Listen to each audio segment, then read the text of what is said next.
Hello students, good morning. I am Dhuma sir, Lana Hoshing Junior College Jamkhed. In last lecture, we discussed about the section number 2, poem section. First poem, The Cherry Tree. Firstly, we discussed about the icebreaker. Trees are revered because. वृक्ष हे आपल्यासाठी आदरणीय आहे आणि हे आपण पाठीमागील लेक्चरला या पोएममध्ये अभ्यासले आहे. जस्ट आपण या पोएमविषयी थोडक्यात पाहू आणि त्यानंतर आपल्याला नेक्स्ट पोएम जे अभ्यासाला आहे आपल्याला 2.2 द सॉवर ही अभ्यासणार आहोत. या चेरी ट्रीमध्ये आपण काय पाहितलं याची एक रिव्हिजन म्हणून आपण 2 ॲक्टिव्हिटी आपण या ठिकाणी पाहणार आहोत. Trees are revered because. हे वृक्ष आपण आदरणीय किंवा पूज्य किंवा आपल्यासाठी उपयोगीचे आहेत आपण असं म्हणतो. का बरं? The one answer is given for you. They give us a Joy. आपल्याला ते आनंद देतात. काय काय देतात आपण पाठीमागच्या लेक्चरमध्ये पाहितलेलं आहेच. Trees are revered because they give us a joy. They give us oxygen. आपल्याला काय देतात? ते ऑक्सिजन देतात. They give us food. They give us wood. लाकूड देतात. फूड अन्नपदार्थ देतात.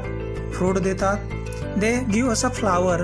ते आपल्याला फुलं पण देतात. They give us tree give us cotton. आपल्याला कापूस, आपण जे कपडे परिधान करतो आणि ते कपडे शिवण्यासाठी, कपडे विणण्यासाठी जो धागा निसर्गामधून येतो तो देण्याचं काम वृक्ष करतात.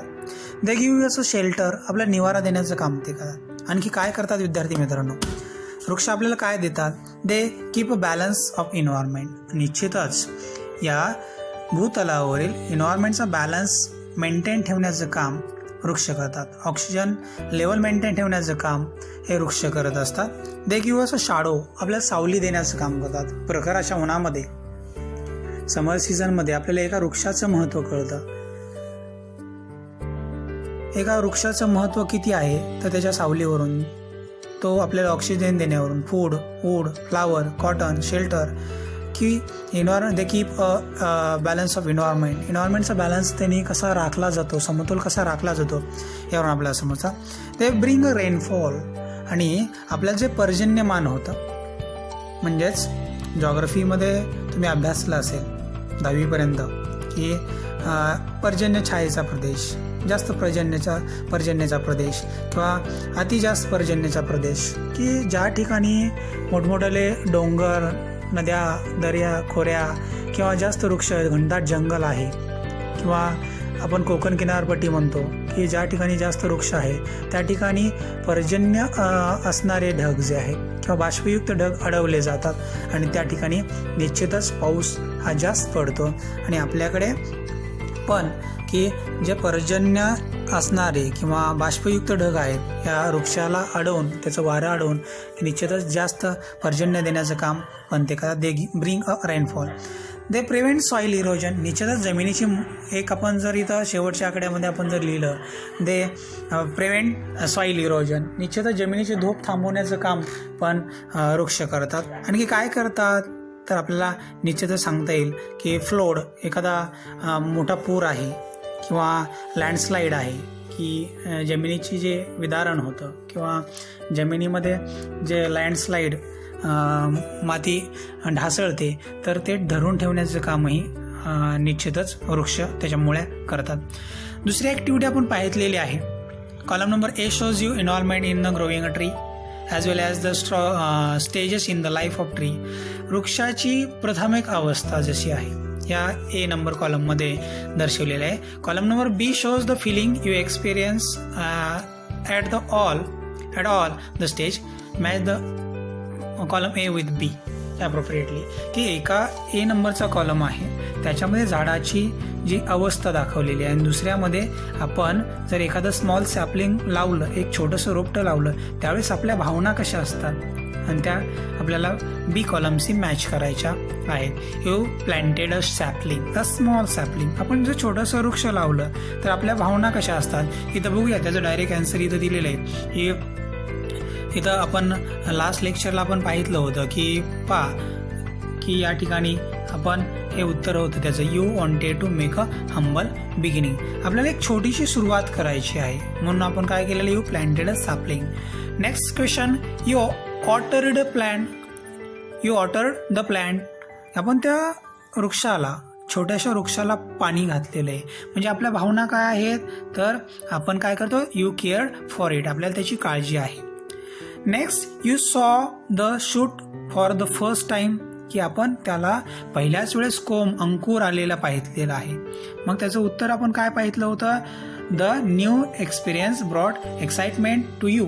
निश्चितच आपल्यामध्ये नवीन एक्साइटमेंट, आनंदाची भावना निर्माण झालेली होती. You fenced the plant. आणि number 4, you fenced the plant. आपण कुंपण केलं. का बरं कुंपण केलं, का बरं कुंपण करतो, तर आपली एक उद्देश असतो आपला की काय, your motive was the protect it. आपण त्याचं संरक्षण करावं. Number 5, the plant gradually saw lush green leaves grown on it. The plant gradually saw lush green leaves grown on it. की 5 नंबरचा जे आन्सर या ठिकाणी दिलेला आहे, तर आपण इथं बघू शकतो directly, the colour symbolizing lime give a feeling of hopes. निश्चितच आपण जर छोटीशी पालवी नवती फुटली, त्याला थोडंसं अंकुर कोंब फुटला त्याला, तर आपल्यामध्ये एक कलरफुल भावना निर्माण होतात. सिम्बलायझिंग लाईफ. आपण म्हणू शकतो की आपण लावलेलं वृक्ष आता येणार आहे. Give you a feeling of hope. आशा निर्माण होती आपल्यामध्ये. निश्चितच. Second last, the trees had birds too. आणि जर त्याला एक थोडंसं अंकुर कोंब किंवा काय म्हणता येईल त्याला, आपण त्याला म्हणूया की the trees are birds too. थोडीशी पालवी नव्हती, अंकुर फुटला, तर आपण काय करू शकतो, एक कळी उमलली त्याला, तर आपल्या भावना कशा असतील तर यामध्ये दर्शवलेल्या आहेत. तर इथं आपण बघू शकतो, give you a feeling of joy. आपल्याला निश्चितच आनंद मिळणार आहे. To see the promising future. आणि निश्चितच त्याचं भविष्य चांगलं उज्ज्वल होणार आहे. आणि आता लास्ट पाहूया आपण, birds made a nest on the tree which was fully grown and laden with flower and fruit. की birds make a nest on the trees. की वृक्षावर एका फुलपाखराने किंवा या वृक्षावर ज्या बर्ड्सनी, पक्ष्यांनी घरटं केलेलं आहे. Which was fully grown and laden with flower. आणि फळाफुलांनी लगडलेलं आहे. तर अशा झाडांच्या बाबतीत आपल्या भावना किंवा आपल्या त्यावेळेसच्या फिलिंग कशा असतील, तर या ठिकाणी आपण म्हणूया, we are happy and satisfied because you experience what you had often here. That small beginning can lead to a great achievement. Small sapling आपण लावलेलं आहे. आणि आता कुठपर्यंत आलेलं आहे, the trees laden with flower and lot of fruit. की फळाफुलांनी लगडलेलं आहे. आणि आपल्या भावना कशा आहेत, we all are satisfied because your experience what you had often here. That small beginning can lead a great achievement. So students, आपण यानंतर की आपण पाहणार आहोत की नेक्स्ट पोएम रस्किन बॉन्डने लिहिलेली ही चेरिटी आपण अभ्यासलेली आहे. की रस्किन बॉन्डने त्याचा रिअल एक्सपिरियन्स यामध्ये मांडलेला आहे. आणि आपण यानंतर आपल्याला पाहायची आहे ती म्हणजेच की दुसरी पोएम, याच्यामध्ये आपल्याला अभ्यासणार असलेली द सॉवर. की या सॉवर पोएममध्ये काय आहे, today we are going to learn about the poem sower written by Victor Hugo या फ्रेंच रायटरने लिहिलेली, या फ्रेंच पोएटने लिहिलेली ही पोएम आपल्याला अभ्यासायची आहे. The sour. What is mean by sour? The word sour, you know students, sour, सॉ to सॉ. Sowing करणं म्हणजे काय? सॉ पेरणी करणं. सॉविंग पेरणी करणे. सॉवर म्हणजे कोण? पेरणी करणारा. आणि पेरणी कोण करतं? निश्चितच आता जो कालावधी चालू आहे 15 सप्टेंबर ते 15 ऑक्टोबर, किंवा आता आपल्याला या थंडीमुळं किंवा या वादळामुळं थोडासा गहू पेरणीला, हरभरा पेरणीला या वातावरणामुळे थोडासा उशीर झालेला आहे. आणि यामध्ये द सॉवर आपण कल्पना करू शकतो, आपण सर्व शेतकऱ्याची मुलं आहोत, शेतीशी रिलेटेड आहोत. We all are agrarian people. की आपण एक कृषीप्रधान देशामध्ये राहणारे सर्व लोक आहोत. आणि या कृषीप्रधान देशामध्ये आपल्याला हा शब्द नवीन नाही आहे. जरी ही पोएम ओरिजिनल द सॉवर या व्हिक्टर ह्युगो फ्रेंच रायटरने, फ्रेंच पोएटने जरी लिहिलेली असली, but this poem is translated to Torulata Dutt. Translate by Torulata Dutt. ही बेंगॉली पोएट आहे, बेंगॉली रायटर आहे आणि बेंगॉली कवयित्री यांनी ही ट्रान्सलेट इंग्लिशमध्ये केलेली आहे. Origin from French. Torulata Dutt translated from French to English language, की इंग्लिश लँग्वेजमध्ये या बेंगॉलो पोएटने also known as the Toru, तिला टोरू या नावाने पण ओळखलं जातं. Wrote in the English and French was born on 4 March 1856 in Kolkata या ठिकाणी 4 मार्च 1856 साली तिचा जन्म झाला. She is a consider to be the first Indian poetess. तिला असं संबोधलं जातं पहिली भारतीय कवयित्री म्हणून असंही संबोधलं जातं. टू राईट वर्स इन इंग्लिश अँड फ्रेंचमध्ये आणि इंग्लिशमध्ये लिहिणारी पहिली भारतीय कवयित्री म्हणून तिच्याकडे बघितलं जातं. She translated dozens of poem and completed a novel before her death at the age of 21. आणि बऱ्याचशा डझन्स ऑफ पोएम की तिने ट्रान्सलेट पोएम केलेले आहेत आणि तिने एक नॉवेल लिहिलेली आहे तिच्या मृत्यूपूर्वी. She translated dozens of poem and completed a novel before her death at the age of 21. 21व्या वर्षीच तिचं निधन झालेलं आहे आणि त्यापूर्वी तिने एक नॉवेलही लिहिलेलं आहे. Her poem such as a Sita, lotus and our casuarina tree are well loved. आणि तिच्या ज्या 3 पोएम आहेत, सीता नावाची, लोटस नावाची, और कॅस्टोरिनिया ट्री या नावाची जी पोएम आहेत आर वेल लव आणि त्या नावाजलेल्या आहेत.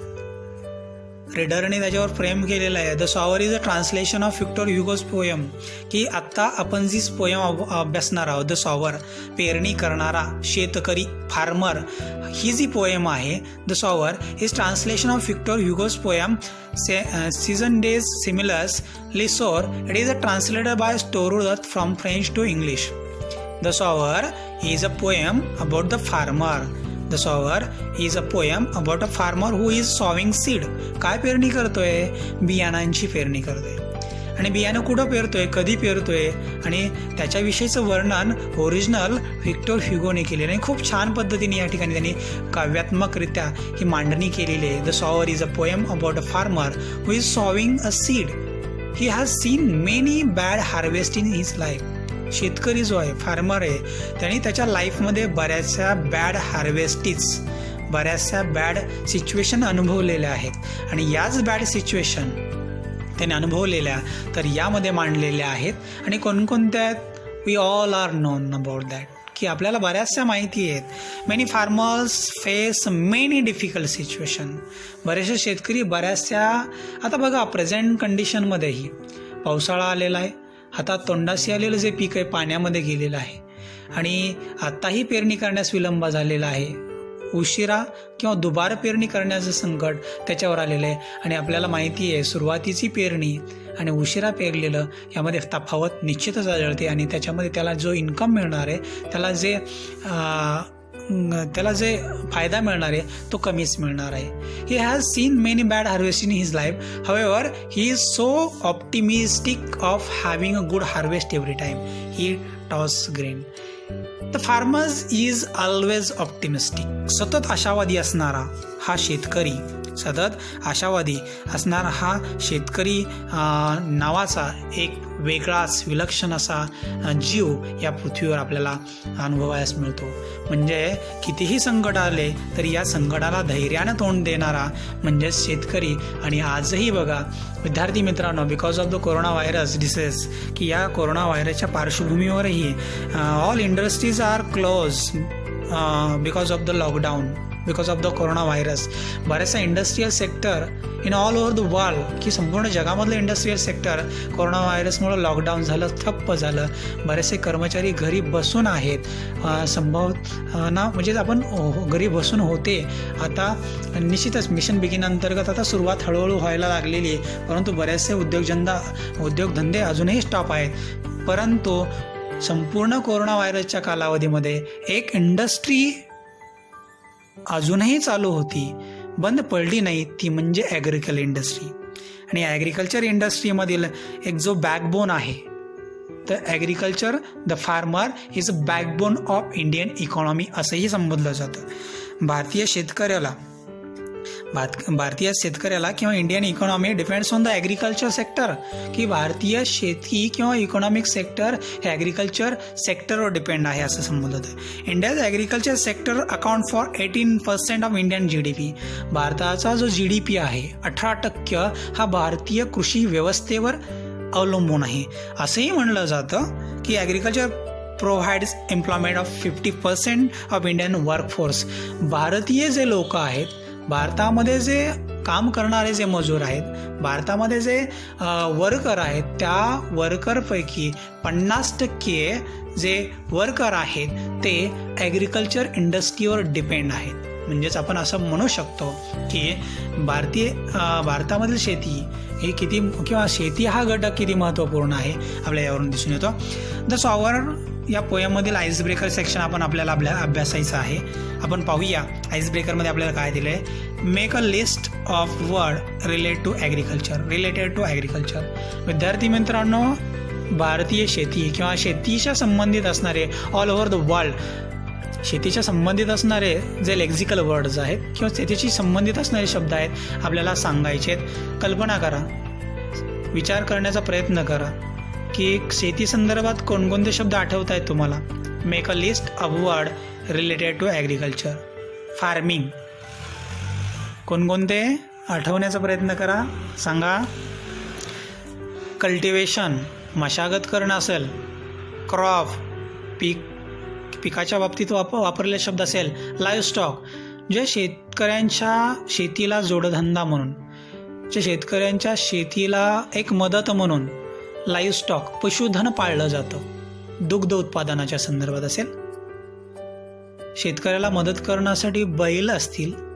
शेतकऱ्याला आर्थिक मदत करण्यासाठी शेळ्या मेंढ्या कोंबड्या असतील. शेतकऱ्याला मदत करण्यासाठी शेतकऱ्याच्या शेताची वस्तीची राखण करण्यासाठी जे पाळीव प्राणी असतील, डॉग्स एक्सेट्रा. गार्डनिंग करणं असेल, बागकाम करणं, हे शेतीच्या संदर्भात आहे. हायड्रोफोनिक हा शब्द ऐकला असेल बऱ्याचशा जणांनी, बऱ्याचशा विद्यार्थ्यांनी हायड्रोफोनिक हाही शब्द ऐकला असेल. ठीक आहे, आपण डायरेक्टली ॲन्सर पाहण्याचा प्रयत्न करूया की विद्यार्थी मित्रांनो, आपण इथं बघू शकतो page number 71 the sour, section number 2 poem section. Ice breaker सेक्शनमध्ये आपल्याला अशा प्रकारे आपल्या पुस्तकामध्ये पेज नंबर 71वर दिलेला जो आईस ब्रेकर सेक्शन आहे, फिल इन द ब्लँक्स आपल्याला भरायचे आहेत आणि तुम्ही भराल याची अपेक्षा आहे. पहिला शब्द आपण पाहितला cultivation. Crop, second word crop. Livestock gardening असेल, बागकाम करणं असेल. टिलेज नावाचा शब्द आलाय बघा, टिलेज नांगरणी करणे. प्लाव म्हणजे नांगर. प्लावशेर म्हणजे नांगरणी करणे. प्लाविंग म्हणजे काय, नांगरणी. हायड्रोफोनिक्स हा शब्द बघा बरं. हायड्रोफोनिक्स म्हणजेच काय की मातीशिवाय पीक वाढवता येतं आपल्याला. मातीशिवाय पीक वाढवता येतं किंवा त्याच्यात कला आहे, त्याची एक तंत्र आहे. एक ट्रे घेतला जातो, ट्रेमध्ये मका भिजवली जाते. मका भिजवून ती थोडीशी पोत्यामध्ये गोंडपाटामध्ये थोडीशी एक रात्रभर वगैरे ती भिजवली जाते आणि पुन्हा ट्रेमध्ये पसरवली जाते आणि एकावर एक असे ट्रे साठवले जातात आणि त्याच्यावर मका 1-1, 2-2 फूट वाढली जाते. त्याला हायड्रोफोनिक्स म्हणतात आणि ते त्या जनावराला एक चारा म्हणून वापरला जातो. फार्म वर्क शेतामध्ये करायची फार्मिंग ॲक्टिव्हिटी असतील. हॉर्टिकल्चर असेल, फलोत्पादन, बागकाम असेल, हॉर्टिकल्चर हा एक शब्द आहे. सेकंड ॲक्टिव्हिटी याच्यामध्ये आईस ब्रेकरमध्ये पाहूया. Discuss the activity carried out by farmer. शेतकरी काय काय काम करतो शेतामध्ये. प्लाविंग असेल, नांगरणी. प्लावशेर म्हणजे नांगर, नांगराचा फाळ, नांगराचा तास. प्लाविंग शब्द आला इथं, नांगरणी करणे. आणखी काय करतो शेतकरी. लेवलिंग जमिनीची समतल पद्धतीने लेवल करण्याचं काम शेतकरी करतो. हॉरो म्हणजे काय रे, दाताळं किंवा ढेकळे फोडण्यासाठी जे दाताळं वापरलं जातं हॉरो म्हणतो आपण त्याला. हॉरोईंग म्हणजे काय, जमीन कसणे म्हणजे काय, ढेकळे फोडणे किंवा उन्हाळ्यामध्ये जे ॲग्रिकल्चर ॲक्टिव्हिटीज केल्या जातात बिफोर सॉविंग सीझन, की पूर्व मशागतीची कामं ही असे आपण म्हणतो त्याला. फर्टिलायझरिंग असेल, फर्टिलायझर म्हणजे खत. फर्टिलायझिंग म्हणजे काय, खत देणं या अर्थाने वापरलेले शब्द आहे. मॅन्डरिंग म्हणजेच काय, इथं शब्द आलेले खत या अर्थाने. सॉईंग सॉ म्हणजे पेरणी. सॉईंग म्हणजे पेरणी करणं या अर्थाने आलेले शब्द. नेक्स्ट ॲक्टिव्हिटी इथे दिलेले. In our country engineering, teaching and medical fields are much sought after. की बघा आपल्या भारतामध्ये आपल्या ग्रामीण भागामध्येही म्हणूया आपण in our country engineering teaching and medical field are much sought after की आपण बरेचसे जण आपल्या समज झालेला आहे. विद्यार्थी मित्रांनो, आपणही बघा की आपल्याला 10वीचा रिझल्ट लागला, 11वीला ॲडमिशन घ्यायची होती आणि आपण डिसाईड केलं की आपल्याला 10वीला किती मार्क्स मिळाले आहेत, 90% पुढं असतील, 80-85% असतील तर सायन्सला जायचं ठरलं. आपल्या पालकांचं ठरलं, आपल्या अगोदर विद्यार्थ्यांच्या अगोदर पालकांचं ठरलं की आमचा